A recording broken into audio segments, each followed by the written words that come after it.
Hi all, this is Steph Giordano with Human Services Research Institute, or HSRI. Welcome to this 2019-2020 National Core Indicators Data Collection Cycle. You are currently watching this year's refresher training for the in-person survey data collection. So just a note before we get started, this is a refresher training, meaning that it is only for those of you who have collected in-person surveys in the field in previous years and have completed a full training in the past 4 years. So what we'll cover today is a brief review of the National Core Indicators program. We'll talk about the administration of the in-person survey. So we'll go over the structure of the survey itself. We'll talk about the use of proxies as well as some communication strategies for meeting with people in the field. We'll also talk about best practices for conducting the in-person survey and wrap up with some frequently asked questions about the questions in the survey tool. So just a note here, after following this training, you will be asked to complete a post-training assessment. It's a brief quiz that asks some questions just about the essential elements of this training, which really go to the an administration and protocol for conducting the in-person surveys in the field. Right, so we're going to start out with this national and a very brief state-level overview of national core indicators. And the goals of this section are to make sure that you can comfortably speak to participants, families, staff, and other potentially interested parties about national core indicators. This information is really important to be able to convey in order to make sure that people are comfortable with the program and willing to participate in doing the survey. So in order to do that, it's important that we understand what the NCI program is as well as its purpose. And it's important that you make sure that you are aware of how your state will be using NCI data as well. So what is NCI? National Core Indicators started back in 1997 with the goal of helping states understand whether the services and supports for people being served by DD systems were working well and helping them to live a good life. NCI is a collaboration between the National Association of State Directors of Developmental Disability Services, or NASDS, as well as the organization I am with, HSRI. It is a voluntary effort by public DD agencies to measure and track their own performance. We currently have 46 states as well as Washington D.C. Represented as a National Core Indicators state. So here's a map of our currently participating states. And what's important to keep in mind when you take a look at this is, although you are of course focused on National Core Indicators in your state, the program really is national in scope. So last year, close to 30,000 surveys were completed across the United States. So it's important to remember that the work that you're doing is not only beneficial to the people who live around you, but you're also helping to set national benchmarks and give a better picture of how well systems are doing for people with DD really across the United States. I also like to mention the various survey tools that NCI uses, and so states may choose to use one or all of these surveys each year, but we have the in-person survey, of course, which is what we're focused on today. We also have 3 family surveys, and these are surveys that get mailed to family members or sometimes the guardian of an adult with DD who lives in or out of the family home. We also have a family survey that is sent to family members of a child with DD who lives with the family member in the home. We also have what we see at the bottom there, the staff stability tool, and that goes to providers within a state and takes a look at state-level data on things like staff wages, benefits, and turnover rates.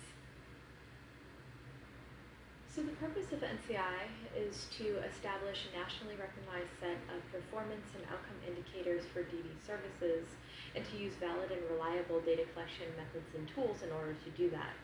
So NCI has over 20 years of information about people receiving services that's been collected directly from those individuals and families. The information collected is systems level data, meaning that the information that's provided to states or that you can access is not about the individual people who are surveyed, but informs states about how the systems are working overall. So NCI collects information on important outcomes around quality of life, service satisfaction, and other key areas of importance, things like employment, choice, healthcare. These data taken together provide national benchmarks and allow for states to look at themselves compared to a national average, as well as look at themselves compared to other states, and also be able to track their performance over time, so to see where there may be changes that occur. So really briefly, NCI states use data in a whole host of ways.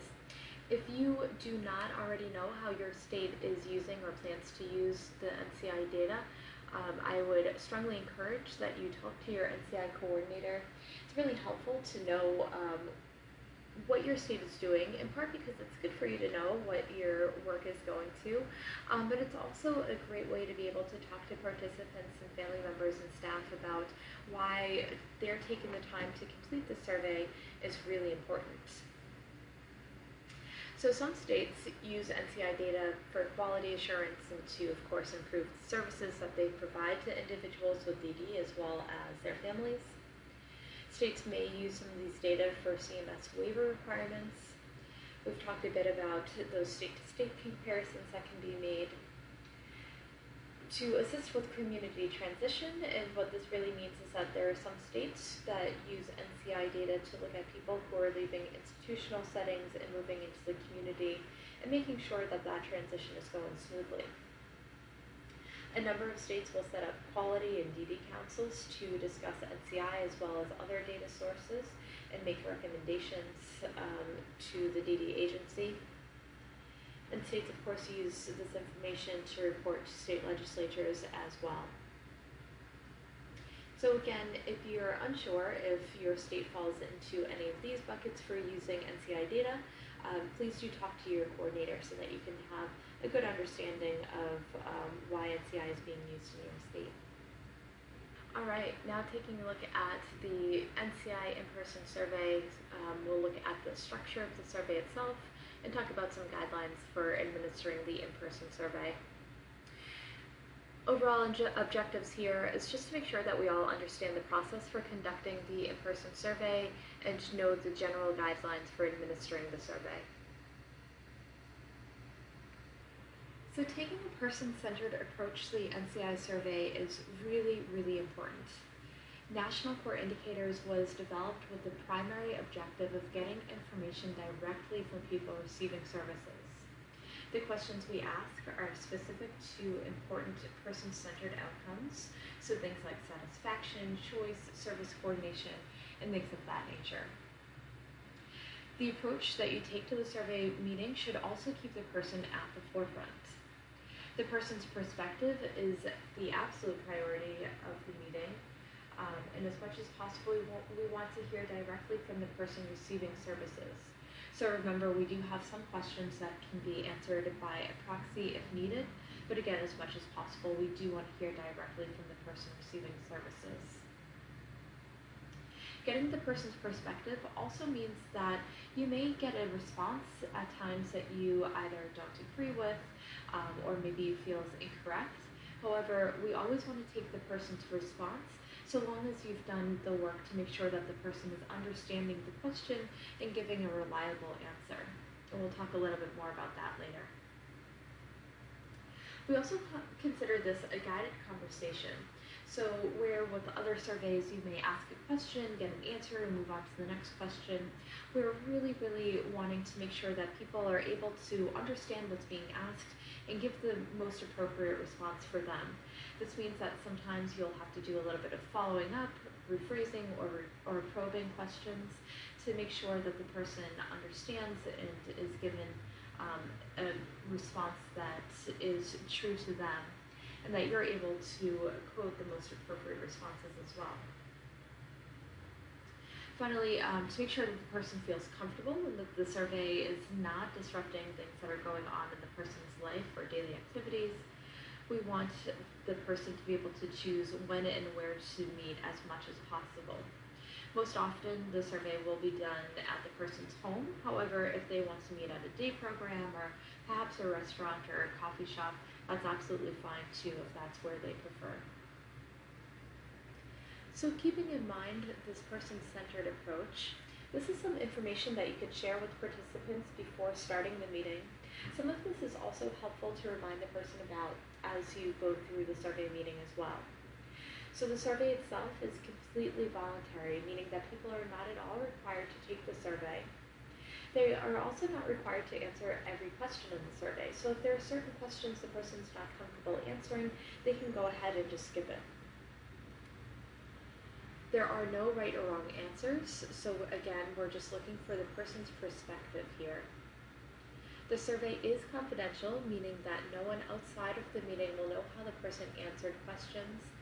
And because of that, the intent of the survey really is not to directly affect individual services. So taking part in the survey does not mean that the person's services will change, they won't have added services or anything taken away. So I do just want to note here that these last 2 points are really important reminders. However, there may be some limited circumstances where they don't necessarily hold true. One instance is if there is anything that comes up around abuse, neglect, or exploitation where you may have to report something. Of course, then the survey is no longer confidential. The other is in the instance of unmet need. Neither of those topics are going to be discussed in this refresher training, but it is really, really critical that you know your state's protocol for mandated reporting as well as unmet need. And you can talk to your NCI coordinator if you need to get more information about that. And of course the NCI Survey Structure, which you should be familiar with, but just a reminder here. So we have the pre-survey information. This is that information that is used to help you set up and conduct the meeting. It includes some basic contact information for the person. It also includes some places where you can put in familiar names and terms that you're able to use throughout the survey to make it more conversational for the person and also help them be better able to understand what's being asked. This section is not information that is used in any way by HSRI or by the state. It is only for you. So if this information is not collected by the time of the survey meeting, you do not have to collect this separately. Then we have the background information. So this is information that's collected by the state. It's information about the person's demographics and some personal characteristics of the individual. This largely comes from administrative records, but there may be some items that you would collect in the field. We'll talk about that really, really briefly a little bit later on. Section 1 are those more subjective questions, so the things like whether the person likes where they live, there are places where they feel afraid or scared, things that really only the person can answer, and for that reason, only the person receiving services may answer. Reminder here that even though Section 1 can only be answered by the person receiving services, it is absolutely okay if the person needs any kind of support to facilitate communication. So perhaps having a translator or interpreter available, the person should still go through Section 1. Section 2 then are the more objective questions. So how many times have you gone out into the community to go shopping, for instance? We always, as much as possible, want the person receiving services to answer Section 2. However, if needed or if the person wants some support for answering some questions, a proxy can be used here. And finally, we have that surveyor feedback form. This is for you to fill out after the survey meeting takes place. It details some information about the survey meeting itself and also is an opportunity for you to let us know how the survey works in the field. So if there are any questions that you have issues with or that seem problematic, you can let us know there. Proxy assistance, a favorite topic here. So we're going to talk a little bit about when and how to use proxy assistance. All right, so what we want to make sure that we know here is what a proxy is. We want to make sure that you understand how proxies can be used to be able to determine when a proxy should be used to complete Section 2 of the survey. and to know who can serve as a proxy respondent. As you know, NCI allows for proxy respondents to be used in two ways. So in some cases, a proxy will complete a survey on behalf of the person. Now this happens when the person is unable to answer any questions in section 1 of the survey. So after you go through a few questions, you realize the person's just not able to give valid or reliable responses. In that case, we would thank the person for their time and then ask if it's okay to talk to a family member or staff or somebody who knows the person well and can serve as a proxy. A proxy respondent may also be somebody who is not completing section 2 in its entirety for the person. However, they could help out with some questions where the person gets a little bit stuck. So they might just need help remembering an answer, or just might want to look over to the proxy to give a response here and there, and that's absolutely fine as well. It's good practice to let the person know at the start of section 2 that they can have assistance from a proxy if they would like it. It's also good practice that if you do have somebody who may serve as a proxy for section 2, to remind that person that we're still hoping to get information directly from the person receiving services first. We want to make sure that the proxy doesn't start to answer all of the questions on behalf of the person in section 2 if it's not necessary. A really important note at the bottom here, translators and interpreters are not proxies. These are people who can help support and facilitate the conversation you're having with the person, but really their job is just to relay the information that you're asking to the person and give that information that the person gives back to you. They should not be speaking on behalf of the person though.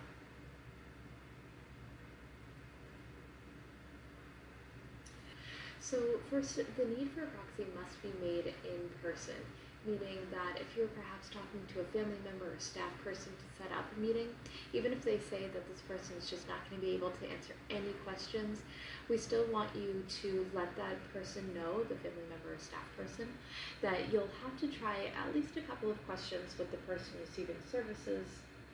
However, it would be helpful if they can be available or can recommend somebody who knows the person well, who can be available at the time of the meeting in case the person's not able to answer your questions. So once you are in person, you should attempt the first 4 or so questions of the survey with the person receiving services. These first few questions are those ones about satisfaction with the home. They tend to be a bit helpful in kind of easing the person into the survey. They're a little bit easier to answer and tend to elicit more positive responses. Sometimes it'll be clear before you get through those first 4 questions that the person simply is not going to be able to answer the questions in section 1. That's absolutely okay, and you can move on to section 2 in that case. In other instances, the person may be able to answer a couple of those questions. So if the person is able to answer at least some questions reliably, even if there is some rephrasing that's needed and some follow-up to get at appropriate responses, we still want you to continue on with section 1 of the survey.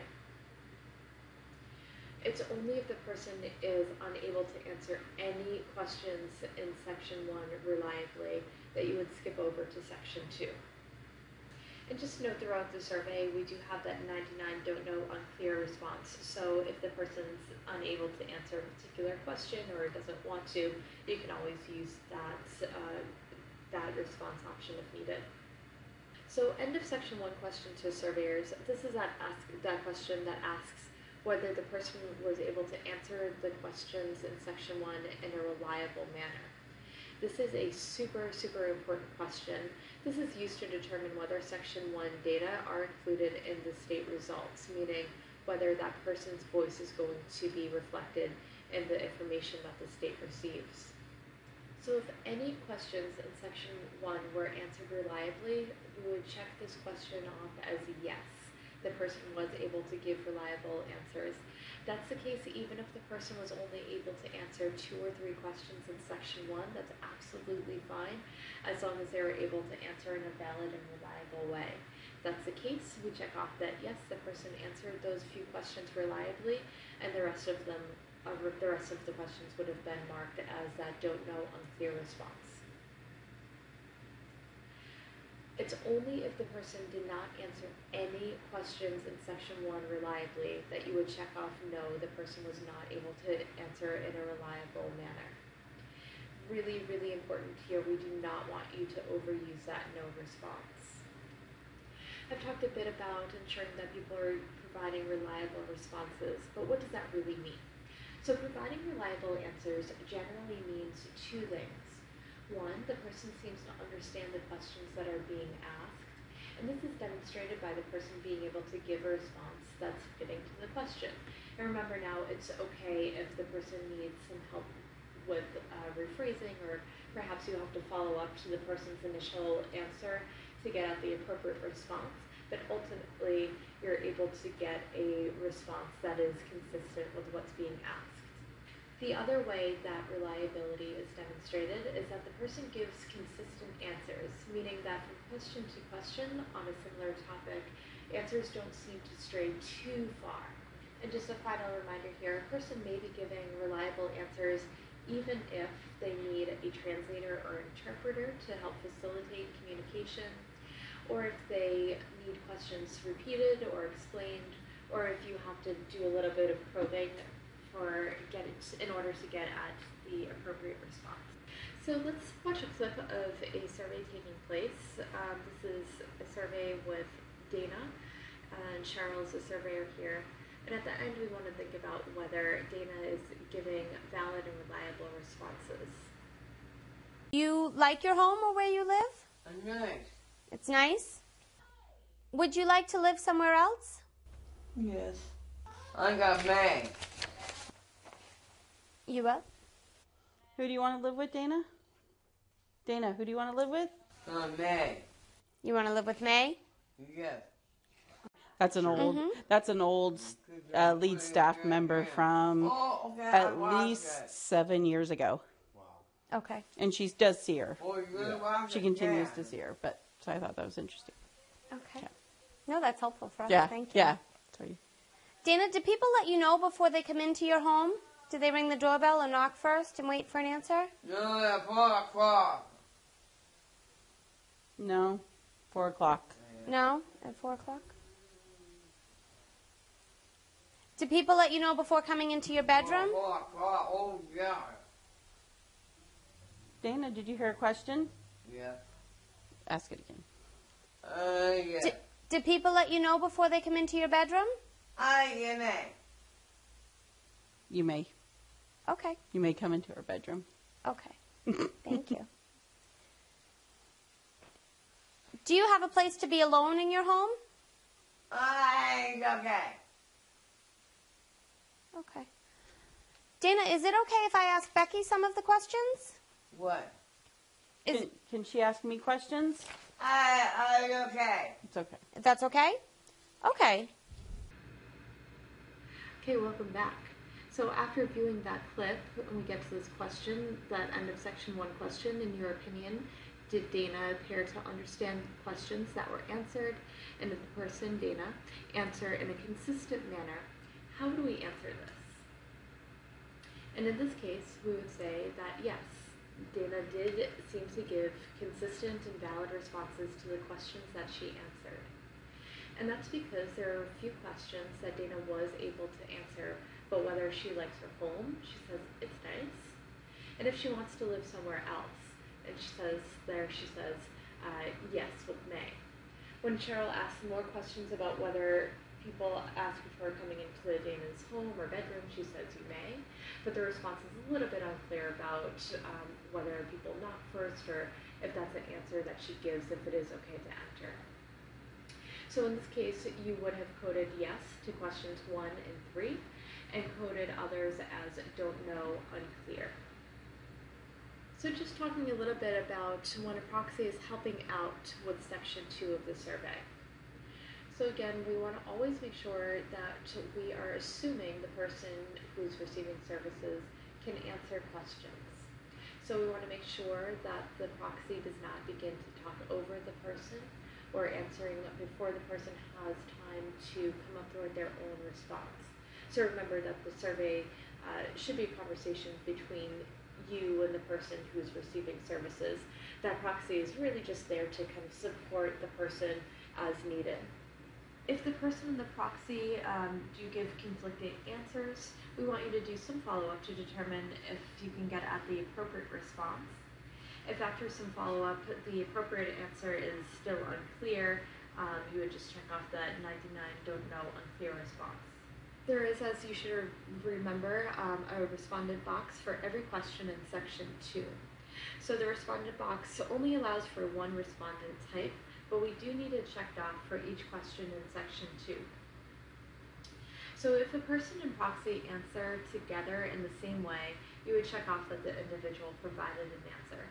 If a family member who serves as a person's staff is serving as a proxy, you would mark that relationship as family. When a proxy is completing section 2 on behalf of the person, do remember that we have that other respondent phrasing, which just changes the language of questions to ask about the person rather than ask a question to the person. So who can serve as a proxy? Of course, really important here, it has to be somebody who knows the person really well. Questions that the proxy can answer are specific to the services that the person receives. We have those questions around daily activities, and so the proxy really does have to know the person well and have enough history to be able to speak to the person's experiences. Generally, the proxy will be a family member, so perhaps a parent, a sibling, a spouse, or other relative. Staff may also serve as a proxy if needed. Again, only if staff have worked with the person for a while, so you don't want a staff person who just is on a shift but maybe doesn't really know the person. You really need somebody who has worked with the person for quite some time. Guardians can serve as proxies, however, it's important to remember that they're not always the best person to serve as the proxy respondent. Guardians are not always the people who spend the most time with the person or have the most knowledge of the person's daily activities. And it is best practice to let the person choose who he or she feels most comfortable with serving as a proxy if it's needed. Last note here, case managers cannot serve as proxy respondents. That's the only relationship that we really do not allow our case managers as proxies, and that's just to avoid any kind of conflict of interest. So let's wrap up this talk about proxy respondents here with just some reminders from what we've covered. Section 1 should be considered valid even if the person cannot answer all questions but is able to answer some of the questions throughout Section 1. That is absolutely fine. Going into that is that we do not want to overuse proxies. So as much as possible, we want to hear directly from people receiving services. Again, a reminder here, translators and interpreters are not proxies. They are somebody who facilitates conversation between you and the person. It is a good practice to let the person know when you're setting up the meeting that they can have somebody present who can help out with some questions if they might want it. And the last note here, you do just want to be sure that the person who will serve as a proxy is somebody who does in fact know the person well and can speak to their daily activities. Okay, so these are some new slides if you've done this refresher a few times in the past. We want to talk a little bit about communication strategy, and this is really about finding the best way to communicate with each person you talk with. So let's start off with some of the foundation here. So crucial to remember that intellect and communication are not one and the same.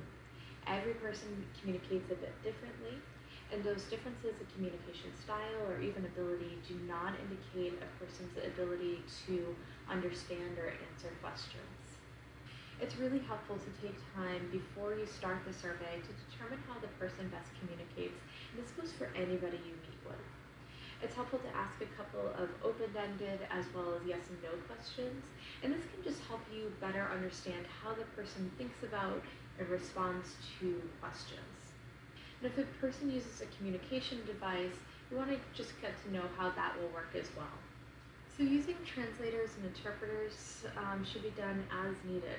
So sometimes you'll need a translator or interpreter because a person maybe doesn't speak your language. Perhaps if the person is nonverbal and does not use a communication style that you're familiar with, but there is somebody available who does. You may also use a translator or interpreter if the person's communication style is not one that you are able to understand. Unless a person's communication style does not allow for this, translators or interpreters should sit next to you. Now this helps because then the translation can be done along with you as you're asking questions or immediately following the question.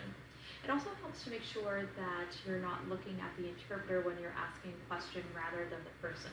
Because as you see in this last point, of course, it's always so crucial that you continue to focus your attention on the person, not the translator or interpreter. And the last few points here around tone and quality of voice. So you want to be aware of your vocal quality and the tone of your voice. Be sure to speak clearly and at a steady pace, and certainly you want to avoid being too loud or too soft. If you're meeting with a person who reads lips, you just want to be aware of your positioning. In very rare cases, and only as a last resort, survey questions can be read by the person.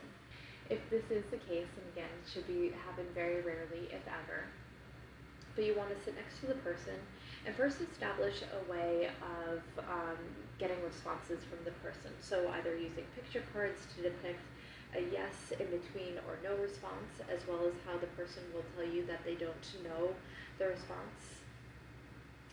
This could also be used with hand gestures or writing or any other methods that you think of in order to facilitate that conversation.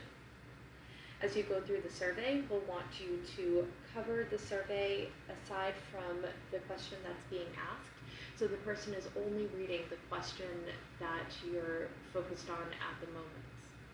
We don't want you to show the response options, but again, instead, after the person reads the question, we want them to give you the response using whatever means of communication that you've decided upon. We would also ask that you include a note in the surveyor feedback form that this was the method of collecting the survey information by having the person read questions on their own.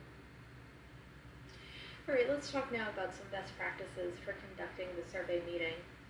We'll start with talking about initial contact, and of course this is incredibly important because this is the first time that the person will be meeting you, even if over the phone. So this is time that we want to make sure that we get the person feeling comfortable about the survey meeting and agreeing to participate in the survey. Some things to keep in mind: you do want the person as much as possible to be able to decide when and where to meet. Most often, of course, you'll be meeting in the person's home, but you could also meet at a day program or a coffee shop or diner. Just a reminder, if the meeting is going to be held in a group home or some other congregate residential setting, perhaps even a day program, you may want to contact the front desk or someone who works there to make sure that you have your name in a visitor log if there is one. Make sure that the time that you've set up with the person doesn't conflict with anything else that may be going on during that day. And if there are anything like parking considerations or things that you should be aware of before you arrive at the facility so that you're not creating barriers to getting to the meeting on time. If there is another person who will be expected at the meeting, so perhaps a potential proxy or somebody who the person just wants there to feel more comfortable, you just want to make sure that all of the times work well and are convenient for everyone who will be involved. And of course, make sure that you know whether there are any additional accommodations that you'll need to be aware of. If you call to set up a meeting and the phone contact you have does not work, you want to, of course, inform your NCI coordinator. Also know that some people may run out of minutes, so if you're trying toward the end of the month, maybe try again at the beginning of the following month when the person may have minutes on their phone again. We suggest attempting at least 5 callbacks. Now this is a number that is dependent on states, so you will want to talk to your NCI coordinator to know exactly how many times you should attempt to set up a meeting with a person. We do, however, suggest that you call on different days and times just to make sure that you're not always calling at a time when the person is out doing something. Leaving a message is not suggested. However, If you do leave a voicemail for a person, even if it's on their personal cell phone, be aware of the person's privacy. Do not ever mention that you are calling to conduct an NCI survey or that the call is regarding services that the person receives through the state. And that's just because that can become a violation of HIPAA.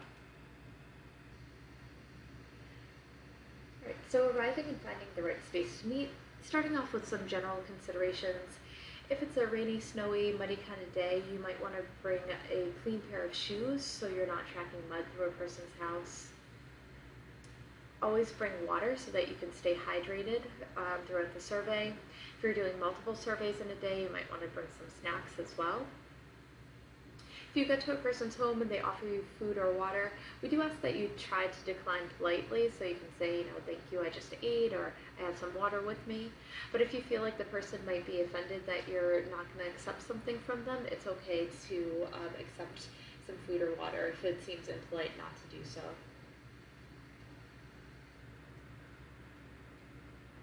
So as much as possible, we do want you to meet with the person one-on-one, but that will not always be the case, and that's all right. We do always want you, though, to avoid having too many people present at the meeting. Really, more than one additional person starts to be too many people. That's just because you start to have to juggle with hearing from several people. It can cause a little bit more of a commotion and become a distraction. As much as possible, you want to have that additional person sit behind the person who you're talking with, and that just helps take that extra person out of the conversation physically.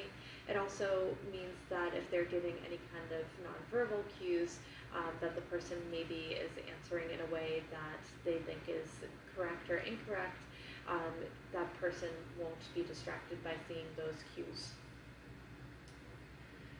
We don't want you to assume that that additional person is there to provide answers. So just because somebody is sitting and supporting the person with their being present, it does not mean that the person receiving services needs support answering questions in section 2.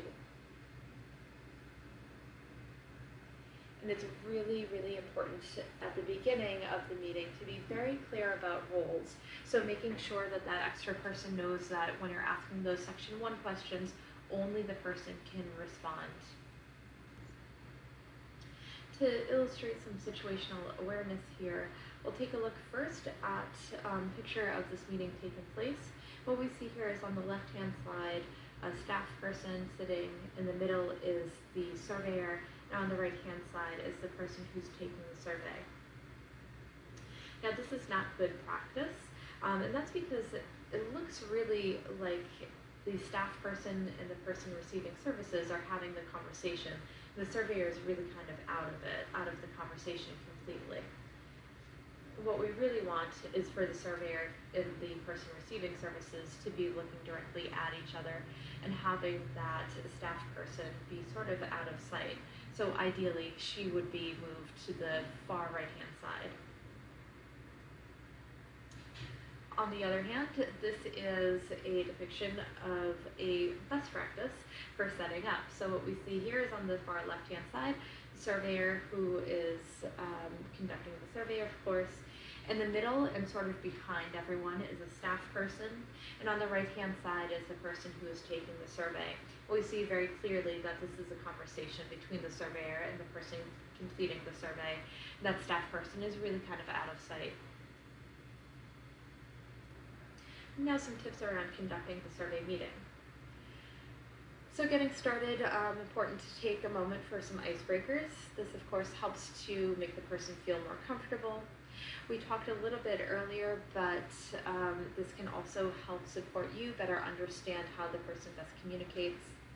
It also can help give insight into things like maybe the person's day or what the person likes, and other things that can be useful later on in the survey if you need some help with giving examples or rephrasing a question. You want to remind the person all of those key aspects of the survey meeting as well. So asking questions. really, really important to practice a survey with family, friends, coworkers before going out into the field again. Although you have done this survey in the past, and quite frankly there are not very many changes to the survey this year, it's still really important to practice and just kind of reorient yourself to the survey before you get out and start asking questions to people in the field. We do want you to read questions as they're written first. However, if you know terminology or examples that would support the person to better understand the question, it is absolutely fine to ask a question using the terminology that the person will know best. If after reading the question the person doesn't seem to understand it, you ought to rephrase or repeat as needed.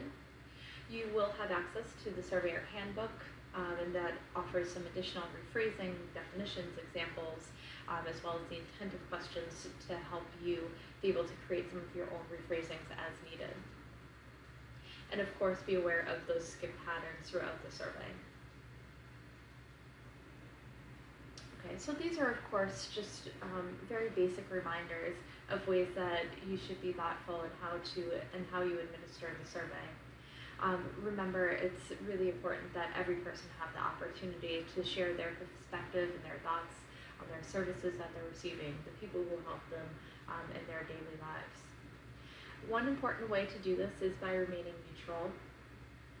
This is, I think, one of the more challenging pieces of surveying, is remaining neutral throughout the survey, but it is really important that we do not give feedback to a person based on how they answered that is especially positive or negative.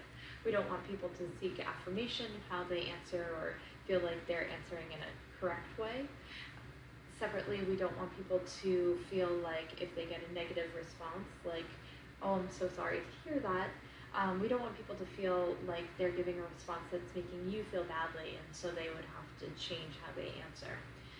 One way to remain neutral is to simply repeat back a response that the person just gave, and that allows the person to know that you hear what they're saying, but it also is done in a neutral way. Finally here, safety first. This should go without saying, but if you ever feel unsafe in a situation, leave the site. Of course, let your coordinator know.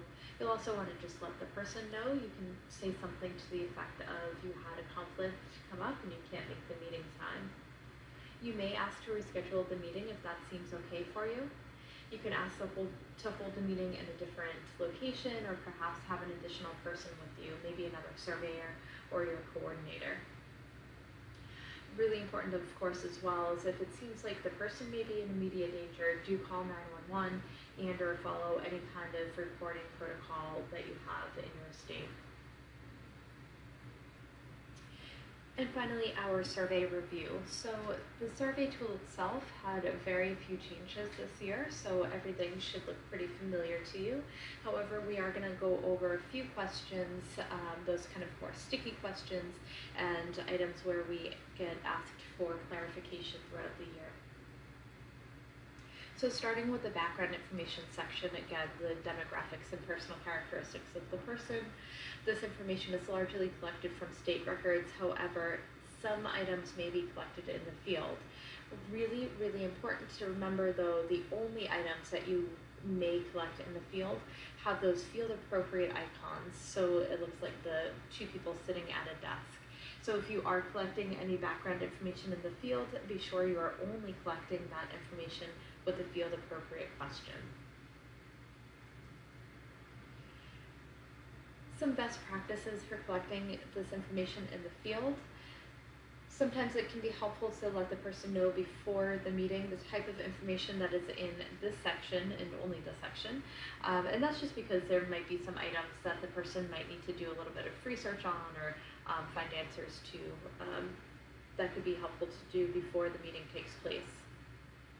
The information should still come from the best source, so that could be the person receiving services, it may be a family member or a staff person as well.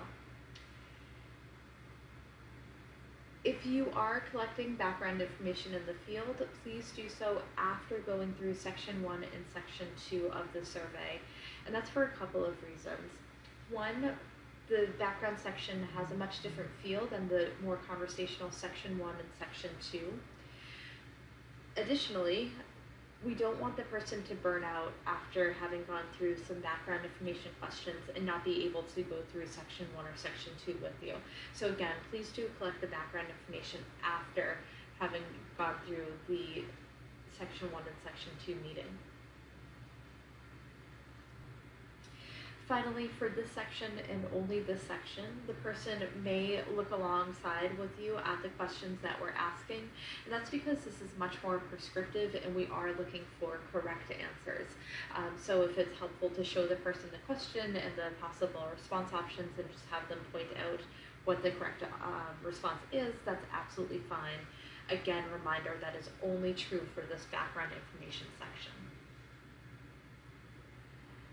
Taking a look at this question, do people let you know before they come into your home? A few things here. So this question is about people who do not live in the home. We do include staff and family members who have a key to their home, meaning that it's important to make sure that they're asking before coming into the person's home, they're setting up times, essentially that the person has some autonomy about who's coming in and out of the home. If a person lives in a group setting, it is important that they know that this is specific to the people who come and visit the person. We of course can't expect that the person would have complete control over everybody who comes into, say, a group home if a person is visiting somebody who lives elsewhere. So let's take a look at a kind of best way of asking and getting at this response in this question here. Do people let you know before they come into your home? Do they ring the doorbell or knock on the door first? Do people that don't live with you, that don't live in a house, do they let you know before they come into your home? Do they knock or ring the doorbell? Finally, we have this question, do you need any of these additional services? And this is that question that comes toward the end of the survey and includes a really long list of services. So this question, it's really important for you to know the intent of this is to determine whether there are services and supports that the person does not currently receive that he or she feels are needed, or if there are services and supports that the person is currently receiving but he or she feels that there needs to be some change. So maybe there needs to be some additional service or some assistance with coordination of that specific service, things of that nature. It's really, really important to take the time to read through the full list of items that we ask about, as well as give explanation and definition as needed for those items. Those are places where you may have some state-specific terminology as well that you can use. There are two exceptions to this, and those are for those services around assistive communication technology. If the person doesn't need communication technology, you don't have to ask about it. We do ask about respite service, but if the person is not living in a family home, you don't have to ask that question either. And finally, this is a place where it's really helpful to bring in information from earlier in the survey. So if the person had been discussing a lack of transportation in their area, for instance, when you ask about transportation, you can say something to the effect of, we talked about your need for getting around or getting more reliable transportation. Is that something that you would need? So to close this out, we are going to take a quick look at this question being done in the field in a really, really great way, and really exactly how we want you to ask this question when you get out and talk to people as well. I have some questions about other services that you might want to have, asking whether do you need any of these additional services. And this is kind of a long list, and we're just going to go through it. I think we can go through it together. And what I'm asking really is, do you need any more of these services? Like you feel like you don't get enough of this particular service, or do you need that service? Okay. So, for example, do you need any more help with having your service coordinator? Do you need any more help from your service coordinator these days? In what way you're talking about? Maybe being able to be in touch with your service coordinator, have conversations with your service coordinator to help with your plan. Do you need any more help with that kind of service coordination? Sometimes I do. Maybe. Okay, sometimes. Okay. What about transportation? Do you need help I'm okay with that one. Okay. Help finding or changing job? I need help with that one. Okay. Day services, like just something other than getting a job, just something to do during the day? I have plenty to do. Okay. What about education, taking more classes? Yeah. Okay. Do you need help with coordinating health care? I get enough of that. You get enough of that, okay. And what about dental care, going to the dentist or And also too. you're okay with that? Okay. Help finding or changing your housing where you live? Can you give me an example? Well, sometimes people are not happy with where they live and they need help finding a different place to live or a different kind of setup for where they live, that kind of thing. I'm okay with that one too. Okay. What about help around the home, like help with chores? Are you able to take care of all of those things yourself? Yeah. Okay. Help with meeting more people or keeping in touch with people? I'm okay with that one too. Okay. We're almost through this list now. What about home modifications? Any kind of changes to your home to make it easier to get through? I'm okay. Okay. And do you get enough information about your benefits and insurance and all that kind of stuff? Do you need any help understanding your benefits and your insurance? Yeah, I do need help with that one. Do you need help with that? Okay. Okay. Esther, do you feel that your staff have the right training to meet your needs? Yes. Okay. So again, that is really how we want you to go ahead and ask this question in the field. It does take a little bit of time to go through, but it is an important one to take the time for. And that takes us to the end. So thank you so much for your participation and listening in on this refresher training. Reminder, you will get a link to a post-training assessment, which we would ask you to complete in the next couple of days while this is all fresh in your mind. And with that, I thank you again so much and happy surveying this year.